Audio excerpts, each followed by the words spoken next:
भारत की आज़ादी के इतिहास में अगर किसी एक इंसान का नाम लिया जाए जिसके चारों तरफ सबसे बड़ा रहस्य बना हुआ है तो वो हैं नेताजी सुभाष चंद्र बोस। एक ऐसा शख्स जिनका नाम सुनते ही अंग्रेजों के दिल दहल जाते थे, जिन्होंने एक दिन गरज कर कहा था, तुम मुझे खून दो मैं तुम्हें आज़ादी दूंगा। लेकिन 18 अगस्त 1945 को अचानक खबर आई नेताजी सुभाष चंद्र बोस हवाई जहाज हादसे में मौत के शिकार हो गए। सवाल ये है, क्या वो सचमुच उस दिन दुनिया को अलविदा कह गए थे या फिर उनकी मौत की ये खबर किसी बड़े खेल का हिस्सा थी? आज हम उठाएंगे उस रहस्य से पर्दा। सरकारी रिपोर्टें, जांच आयोग की राय, गुप्त दस्तावेज सब एक एक करके सामने आएंगे और आप जानेंगे इस रहस्यमयी घटना में किन किन पर शक की उंगली उठी थी। साल था 1945। दूसरा विश्व युद्ध अपने अंत की ओर बढ़ रहा था। जापान, जिसने कभी नेताजी की आजाद हिंद फौज का साथ दिया था, अब अमेरिका के सामने एक एक कर टूट रहा था। 6 अगस्त हिरोशिमा पर परमाणु बम, 9 अगस्त नागासाकी पर दूसरा बम, 14 अगस्त जापान ने आधिकारिक तौर पर आत्मसमर्पण कर दिया। यानी जिस देश पर नेताजी को भरोसा था, वही जापान अब भारत की आज़ादी की लड़ाई में कोई मदद नहीं कर सकता था। आज़ाद हिंद फौज के हजारों सिपाही तब अंग्रेजों की कैद में थे। ऐसे हालात में नेताजी ने फैसला लिया, अब जाना होगा सोवियत रूस, क्योंकि उनका विश्वास था अगर रूस से संपर्क हो जाए तो शायद आज़ादी की एक और किरण दिखाई दे। 18 अगस्त के दोपहर नेताजी पहुंचे ताइहोकू एयरपोर्ट। साथ थे उनके करीबी साथी कर्नल हबीबुर रहमान और कुछ जापानी अफसर। वे सब सवार हुए एक छोटे से जापानी मिलिट्री विमान पर जिसका नाम था मित्सुबिशी K-21। उड़ान का मकसद टोक्यो और फिर सोवियत यूनियन। लेकिन उड़ान भरने के कुछ ही मिनट बाद अचानक गूंजी एक जबरदस्त धमाके की आवाज। आसमान में उठी आग की लपटें। लोगों ने कहा विमान के इंजन में गड़बड़ी हुई थी और अचानक ही वो फट गया। विमान के अंदर आग फैल गई। कई यात्री वहीं तुरंत मारे गए। लेकिन नेताजी, वो तब भी जिंदा थे। आंखों देखे गवाहों ने बताया, नेताजी का शरीर 70% तक जल गया था। उन्हें तुरंत पास के अस्पताल ले जाया गया। कई घंटों तक मौत से लड़ने के बाद उसी रात ये कहा गया कि नेताजी ने दम तोड़ दिया। यहीं से शुरू होता है असली रहस्य। सवाल ये है, इतने बड़े नेता जिनके लिए करोड़ों लोग जान देने को तैयार थे, उनका पार्थिव शरीर भारत क्यों नहीं लाया गया? क्यों उनकी मौत की खबर सबसे पहले भारत के लोगों तक नहीं पहुंची? और सबसे बड़ा सवाल, किसी भी भारतीय ने उस वक्त नेताजी का शव अपनी आंखों से देखा ही नहीं। बस इतना कहा गया, उनका अस्थि कलश टोक्यो के रेनकोजी मंदिर में रखा गया है। तो क्या सचमुच नेताजी उस दिन शहीद हो गए थे, या फिर ये था इतिहास का सबसे बड़ा छुपा हुआ खेल? एक इंसान जिसका नाम सुनते ही करोड़ों लोग जाग उठते थे, जिसकी पुकार पर हजारों नौजवान अपनी जान देने को तैयार हो जाते थे, वही नेताजी सुभाष चंद्र बोस की मौत के बाद क्यों उनका पार्थिव शरीर भारत नहीं लाया गया? यही है रहस्य का सबसे बड़ा पड़ाव। कुछ लोग कहते हैं 18 अगस्त को ताइहोकू अस्पताल में जलने की हालत में नेताजी की मौत हुई, लेकिन उनका शरीर सिर्फ कुछ जापानी डॉक्टरों, कुछ अफसरों और उनके साथी हबीबुर रहमान के अलावा किसी ने नहीं देखा। फिर कहा गया कि जल्दबाजी में उनका अंतिम संस्कार कर दिया गया और वो अस्थियां भेज दी गईं टोक्यो के रेनकोजी मंदिर में। लेकिन हैरानी की बात यह है कि एक भी भारतीय नागरिक ने उस वक्त नेताजी का पार्थिव शरीर नहीं देखा। ना कोई सरकारी प्रतिनिधि, ना उनका परिवार, ना उनके सिपाही। ब्रिटिश सरकार ने यह खबर पहले क्यों छुपाई? तब तक भारत आजाद नहीं हुआ था। क्या अंग्रेज डरते थे कि अगर नेताजी का शव भारत आया तो दोबारा बगावत भड़क उठेगी? और आजादी के बाद जब नेहरू सरकार सत्ता में आई, तब भी क्यों नेताजी की अस्थियां भारत नहीं लाई गईं? अगर नेताजी वाकई गुजरे थे तो उनका अंतिम संस्कार भारत की मिट्टी पर होना चाहिए था, लेकिन ऐसा कभी नहीं हुआ। उनका पार्थिव शरीर तो दूर की बात, कहा गया उनकी अस्थियां रखी हैं जापान के रेनकोजी मंदिर में, और आज भी वो अस्थियां मंदिर में मौजूद हैं। लेकिन कई शोधकर्ताओं ने कहा कि ये अस्थियां असल में नेताजी की हैं ही नहीं, इसका कोई सबूत नहीं है। तो सवाल वही है, क्यों पूरी कौम को उनका पार्थिव शरीर नहीं दिखाया गया? क्यों सिर्फ अस्थियों की कहानी सुनाकर मामला खत्म कर दिया गया? नेताजी की मौत की खबर सबसे पहले सिर्फ सुनी सुनाई बातों पर फैली। कोई ठोस सबूत नहीं था। यहां तक कि उनका परिवार भी उलझन में पड़ गया। कई लोगों ने माना नेताजी मरे ही नहीं, उन्हें छुपा दिया गया। और यहीं से शुरू होता है एक रहस्यमय अध्याय, जांच आयोगों का लंबा सिलसिला। भारत के आजादी के बाद आम लोग एक जवाब मांग रहे थे, नेताजी के साथ क्या हुआ? लेकिन सरकार बार बार चुप रही। दबाव बढ़ने पर एक के बाद एक जांच आयोग बनाए गए। पर अचरज की बात यह थी, जैसे जैसे ये जांचें आगे बढ़ी, रहस्य और गहरा होता गया। 1956 शाहनवाज कमेटी। पहली जांच कमेटी 1956 में बनी। उस समय प्रधानमंत्री जवाहरलाल नेहरू थे।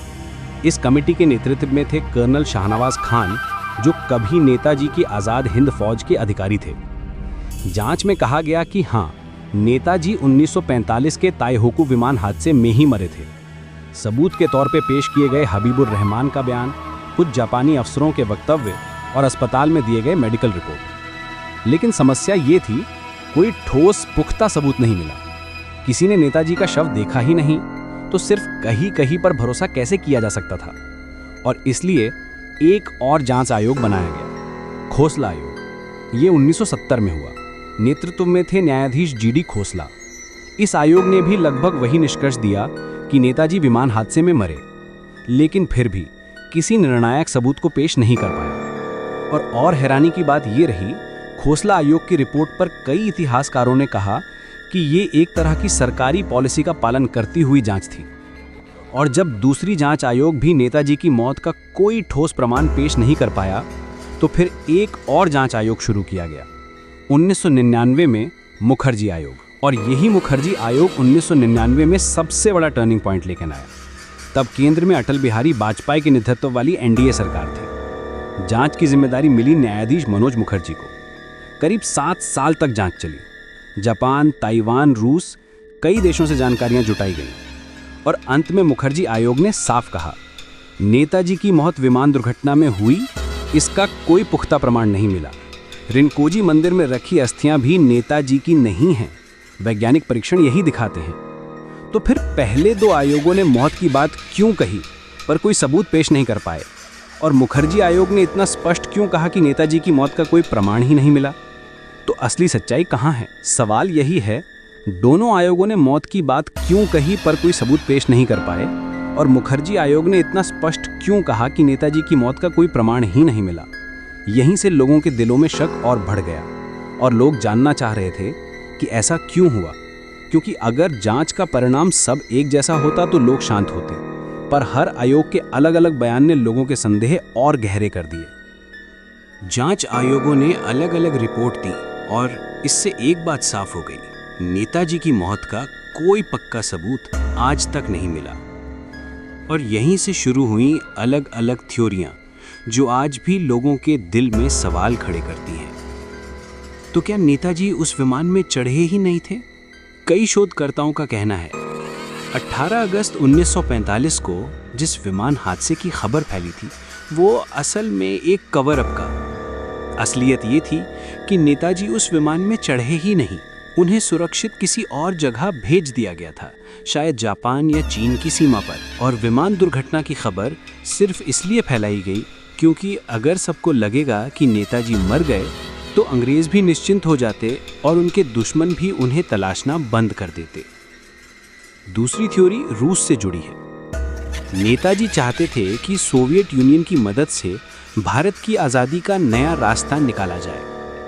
लेकिन युद्ध का बाद का दौर था और सोवियत रूस पश्चिमी ताकतों का कट्टर विरोधी था। कुछ रिपोर्टों में दावा किया गया नेताजी सोवियत यूनियन पहुंचे थे, लेकिन बाद में उन्हें बंदी बना लिया गया। यहाँ तक कि 1946-47 के कुछ सोवियत आर्काइव में इशारा मिलता है कि एक ऊंचे दर्जे का भारतीय क्रांतिकारी साइबेरिया की किसी जेल में कैद था। अगर ये सच है तो नेताजी विमान हादसे में नहीं मरे, बल्कि रूस की जेल में अपने आखिरी दिन गुजारे। तीसरी थ्योरी और भी चौंकाने वाली है। कई लोग कहते हैं आज़ाद भारत के कुछ राजनीतिक नेता ही नहीं चाहते थे कि नेताजी दोबारा भारत लौटें, क्योंकि उनकी लोकप्रियता विस्फोटक थी। 1945-46 में जब आज़ाद हिंद फौज के सैनिकों पर मुकदमा चल रहा था तो पूरा देश उबाल पर था। अगर उस समय नेताजी लौट आते तो जनता उन्हें सिर पर बैठा लेती। उस स्थिति में भारत की राजनीति का नक्शा पूरी तरह बदल जाता। उस दौर के सबसे बड़े नेता जवाहरलाल नेहरू शायद पीछे धकेल दिए जाते। यहाँ तक कि अंग्रेज भी डरते थे कि अगर नेताजी लौटे तो सशस्त्र विद्रोह दोबारा भड़क उठेगा। इसीलिए कई इतिहासकारों का मानना है नेताजी को जानबूझकर दूर रखा गया। तो फिर असली सच्चाई क्या है? इन तीनों थ्योरियों में कौन सी सही है, ये आज तक साफ नहीं हो पाया। लेकिन एक बात तय है कि अगर उस वक्त नेताजी देश लौट आते तो भारत की आजादी के बाद का इतिहास बिल्कुल अलग होता। लेकिन आजादी के कुछ दशक बाद उत्तर प्रदेश के फैजाबाद में एक अजीब साधु दिखे। लोग उन्हें गुमनामी बाबा के नाम से बुलाते थे। वो कभी सार्वजनिक रूप से बाहर नहीं आते थे, हमेशा एक कमरे में बंद रहते। सालों साल तक उनका चेहरा देख पाना लगभग नामुमकिन था।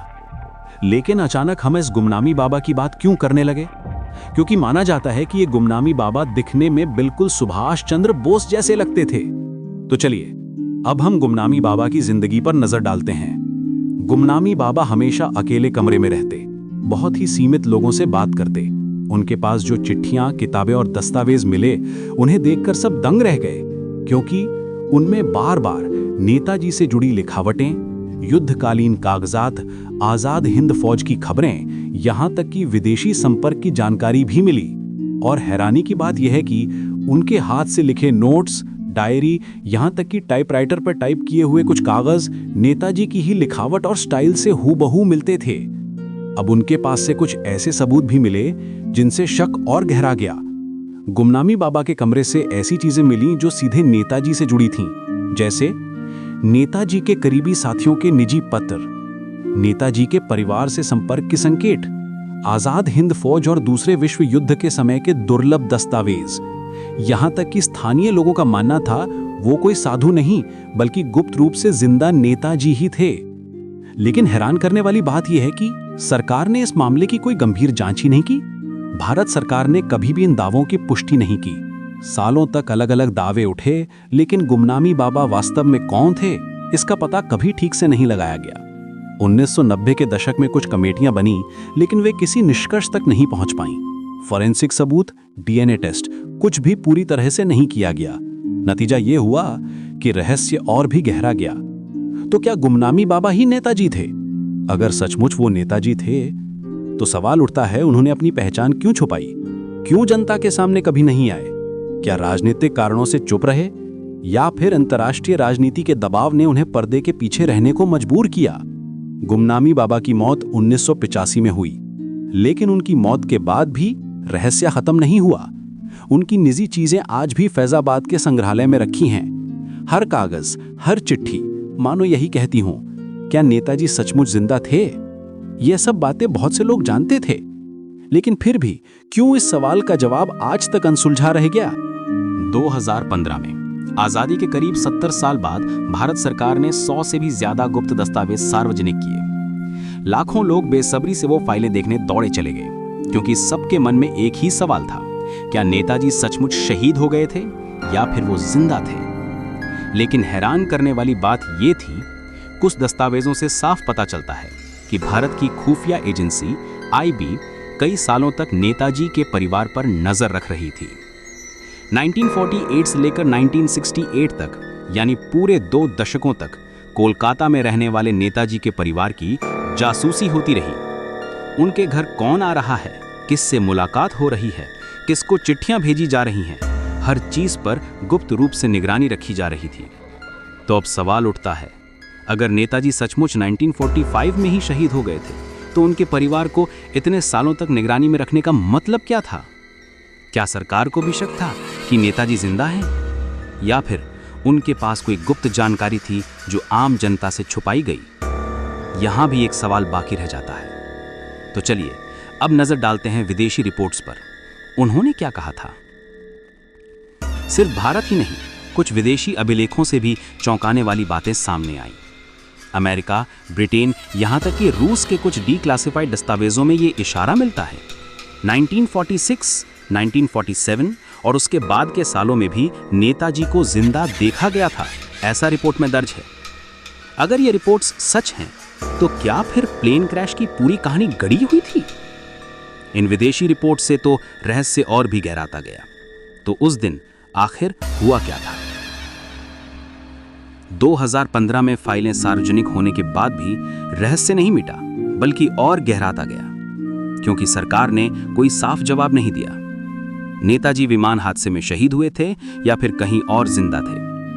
यहां तक कि नेताजी का परिवार भी आज तक ये दावा करता आ रहा है। सच्चाई को आम जनता से छुपाया गया है। तो फिर असली सच क्या है? क्या 1945 के ताइहोकू प्लेन विस्फोट की खबर आई थी जापानी सूत्रों से? लेकिन उस समय कोई पक्की तस्वीर, सबूत, यहां तक कि शव तक सामने नहीं आया। बस इतना कहा गया कि अस्थियां टोक्यो के रेनकोजी मंदिर में रखी गई हैं। अजीब बात यह है कि किसी भी भारतीय ने उस वक्त नेताजी का शव अपनी आंखों से देखा ही नहीं। तो क्या ये दरअसल एक सोची समझी चाल थी? तीन कमेटियां बैठी, लेकिन सबकी रिपोर्ट अलग अलग। दो ने कहा नेताजी शहीद हो गए और एक ने साफ कहा कोई सबूत ही नहीं है। ये एक राष्ट्र के इतिहास का सबसे बड़ा सवाल है, जिसका कोई ठोस जवाब आज तक नहीं मिला। यही विरोधाभास रहस्य को और गहरा कर देता है। अगर मान भी लिया जाए कि नेताजी सचमुच नहीं मरे थे, तो फिर वो कहां गए? रूस में, गुमनामी बाबा के रूप में भारत में, या फिर किसी और देश में गुप्त रूप से रह रहे थे? कई इतिहासकार मानते हैं नेताजी जिंदा थे, लेकिन अंतर्राष्ट्रीय राजनीति और भारत की आंतरिक सत्ता समीकरण के कारण उन्हें सामने आने ही नहीं दिया गया। लेकिन एक सच्चाई से कोई इनकार नहीं कर सकता, अगर नेताजी लौट आते तो आजाद भारत का राजनीतिक नक्शा पूरी तरह बदल जाता। उनकी लोकप्रियता, उनका नेतृत्व, उनका साहस सब इतना प्रचंड था कि ब्रिटिशों को हराकर वो आसानी से देश के सबसे ताकतवर नेता बन सकते थे। उस हालात में शायद भारत का पहला प्रधानमंत्री कोई और होता। आजाद भारत का इतिहास बिल्कुल अलग राह पर चला जाता। लेकिन इतिहास ने हमें अब तक ये जवाब नहीं दिया। आज भी नेताजी की मृत्यु एक अनसुलझा रहस्य है। शायद एक दिन सच सामने आएगा, लेकिन तब तक नेताजी सुभाष चंद्र बोस की मृत्यु भारतीय इतिहास का सबसे बड़ा प्रश्न चिन्ह बनी रहेगी। ये सब जानने के बाद आपको क्या लगता है? क्या नेताजी सचमुच प्लेन हादसे में शहीद हो गए थे, या फिर वो कहीं छिपकर जिंदगी बिता रहे थे? अपनी राय कमेंट में जरूर लिखें। और अगर आप ऐसे ही इतिहास के रहस्यों को जानना चाहते हैं तो वीडियो को लाइक करें और चैनल को सब्सक्राइब करना ना भूलें। मिलते हैं अगले वीडियो में। जय हिंद, वंदे मातरम।